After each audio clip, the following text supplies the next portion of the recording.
hemos tocado un poco el Sí, bueno. cerebro, cómo funciona, ¿no? Has hablado de las diferentes conexiones a nivel emocional, a nivel auditivo, a lo palpable. Vamos a ir ahora a lo no palpable, ¿vale? Que además sé que te gusta. Muy bien. Sí. ¿Cómo defines la conciencia, ¿no? Que eso sí que es algo que no es palpable, como todo lo que estamos hablando, que verdaderamente tú estás haciendo un mapa del cerebro, pero ¿qué es la conciencia? ¿Es un estado? ¿Es un proceso? Vamos a abrir aquí un melón que yo creo que da para mucho. ¿Qué es la conciencia? La conciencia es un estado, es un proceso. La conciencia no sabemos lo que Es la hostia. Esta es la pregunta. La conciencia es la hostia, es la hostia. La conciencia es la pregunta del millón. La conciencia es la pregunta del millón y es el tema de la neurociencia que más polémica genera, que más billets mueve en cuanto a charlas de divulgación y demás. Yo tuve hace unos meses una charla, y esto genera pasiones, porque yo hace unos meses tuve una charla de divulgación en un bar hablando de la conciencia.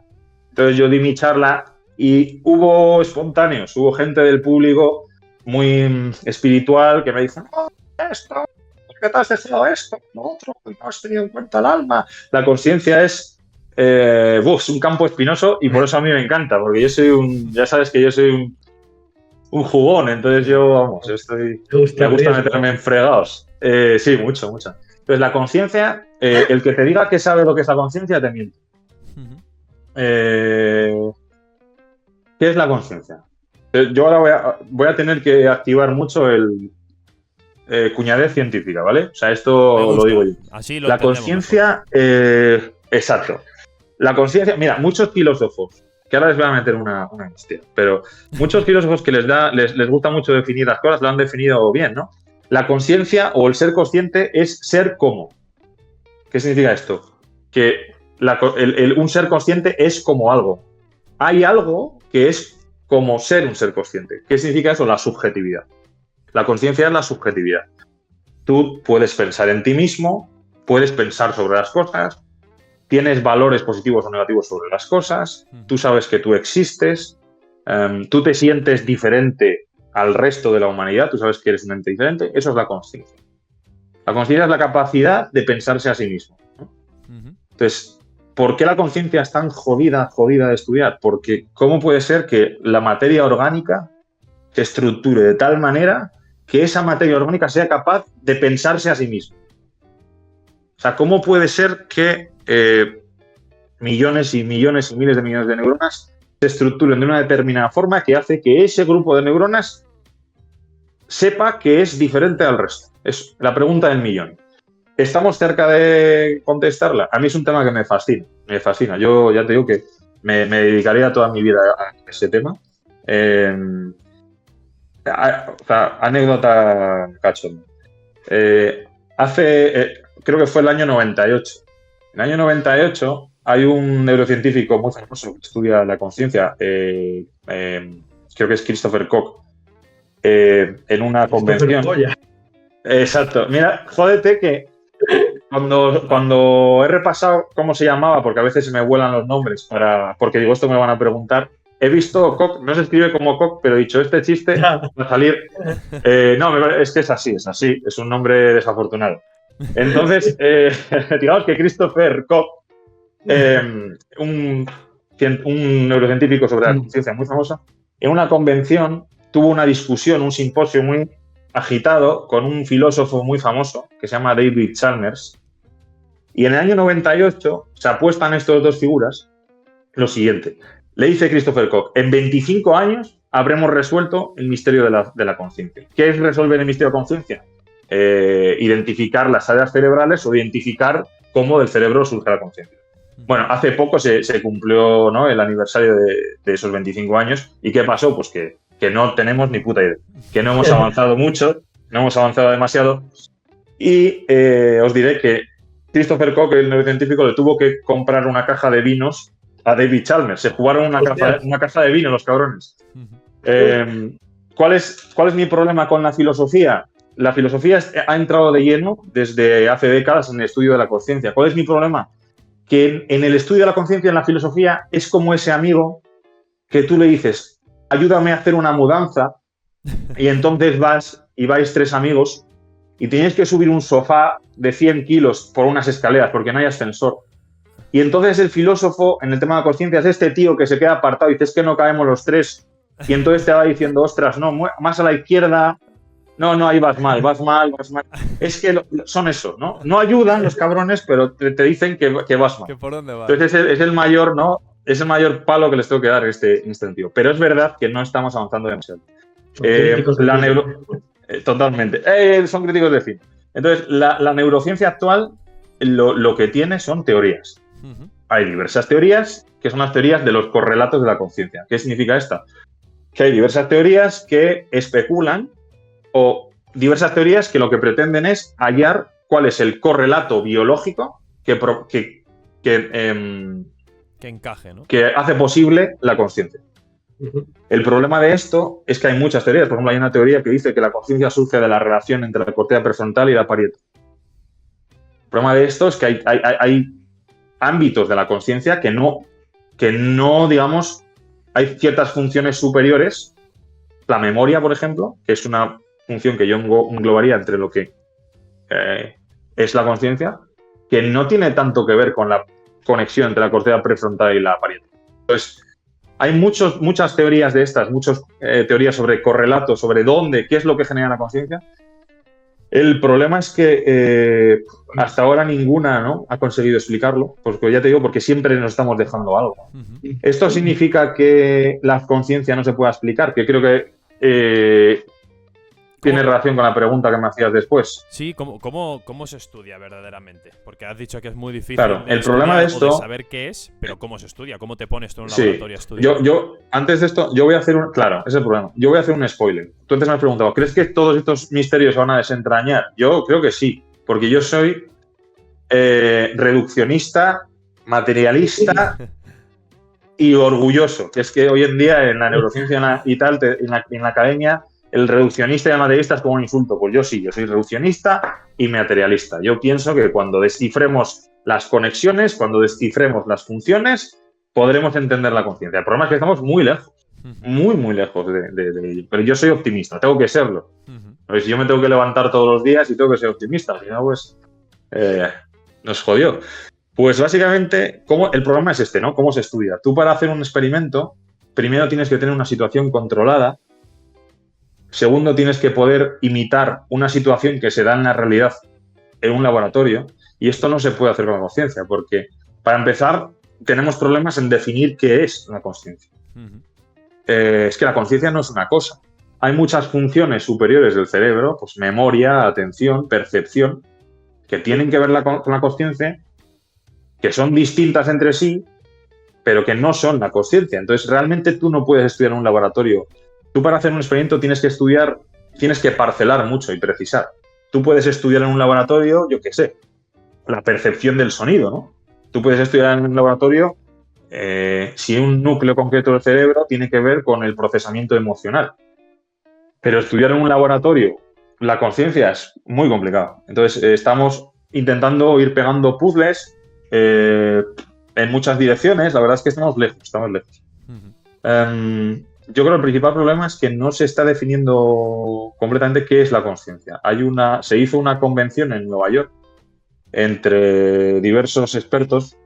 Entonces había filósofos, neurocientíficos, la madre, vamos, una fiesta padre allí. Y dije, vamos a sentarnos todas estas cabezas y vamos a dilucidar si los animales son conscientes. Justo te iba a preguntar. Entonces estos tipos, luego eso. Si pues era la misma conciencia. ¿Los animales son conscientes? Sí, lo son. Y de hecho estos tipos dijeron, sí, dilucidamos que sí. Entonces, claro, yo no sé cómo se hacen este tipo de cosas, ¿no? Avisan a Google, ¿no? Oye, que hemos dicho esto, que sí, que es que sí. Vale. Entonces,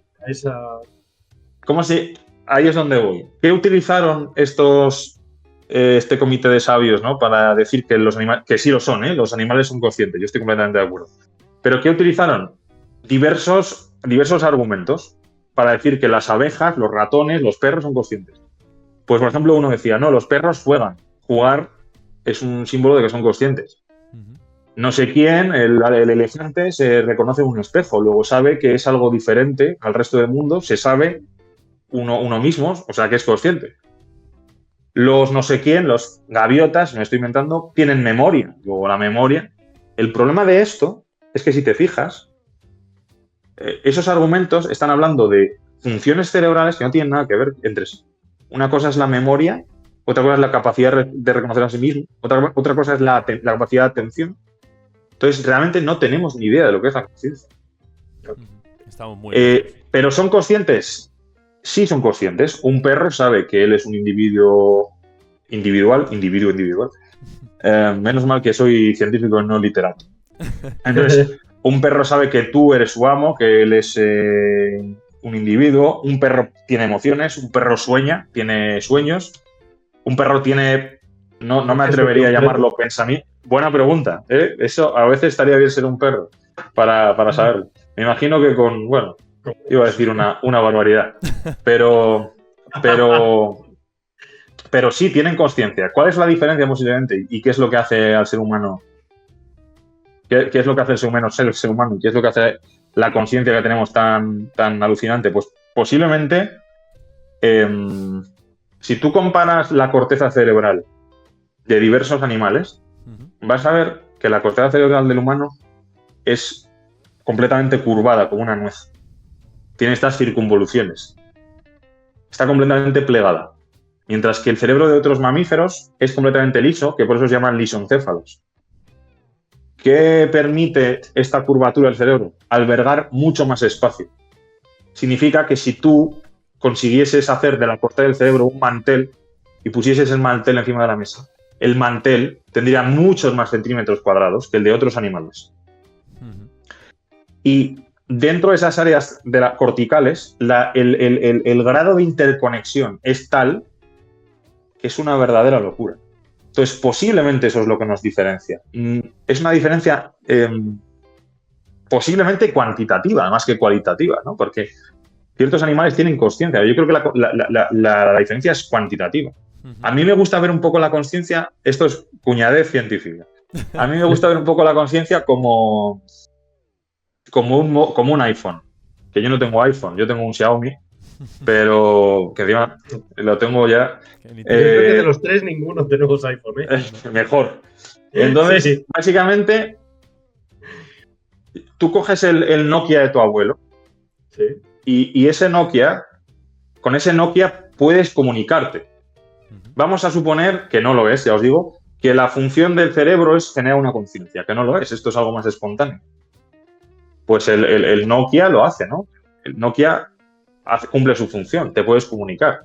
¿Qué pasa? Que si tú coges un smartphone, puedes sacar fotos, puedes comunicarte, tiene la parte esencial, pero encima se le van añadiendo apps que lo hacen muchísimo más complejo. Pues con el cerebro del humano y el del animal es un poco lo mismo.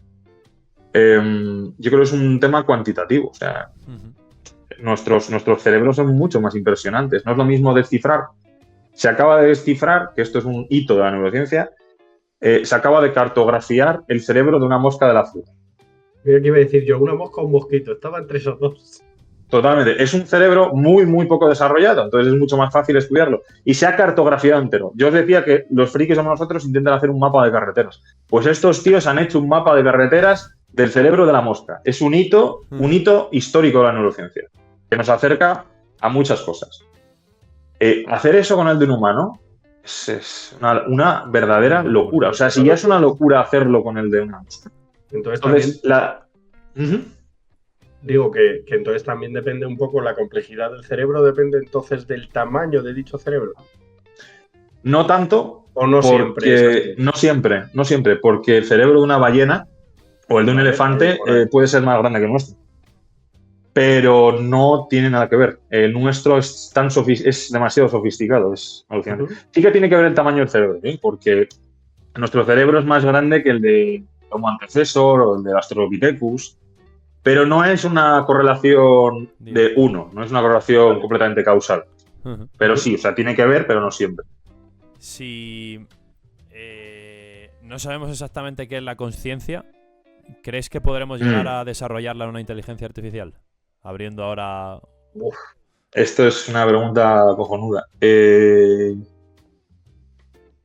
No, ¿Y cómo lo sabremos? Si llegara el momento... Sí, no, claro.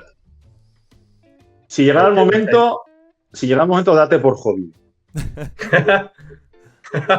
Pero yo os tengo que decir, desde un punto de vista No voy a hablar de inteligencia artificial porque me van a funar, porque yo no soy ingeniero y, bueno, habéis visto antes del directo que mi conocimiento de los ordenadores es bastante reducido. Claro, igual te he hecho mal yo la pregunta, porque al final está relacionado, ¿no? Si No, lo has hecho bien. Pero al final la pregunta real es, yo te lo llevo a la inteligencia artificial, pero si es exclusivamente humano. No, yo creo que no. O sea, a ver, voy a explicarme. Yo creo en la posibilidad, yo creo que científicamente es asumible, de crear una conciencia artificial. ¿Por qué? Porque la conciencia, y de esto creo que nadie tiene dudas, bueno, hay gente que sí, pero esto es un tema más espiritual, pero yo creo que científicamente hablando nadie tiene dudas de que la conciencia humana surge del cerebro. Uh-huh. Entonces, el problema es que no lo somos, pero si tú estuvieses en la disposición de calcar la estructura del cerebro en silicio, en un chip o en lo que fuese, si tú fueses capaz de calcar la estructura del cerebro, las conexiones, cómo se comunican unas neuronas con otras, absolutamente todo, ¿por qué no surgiría una conciencia? Sí, yo creo que sí. Yo creo que científicamente, teóricamente, es posible.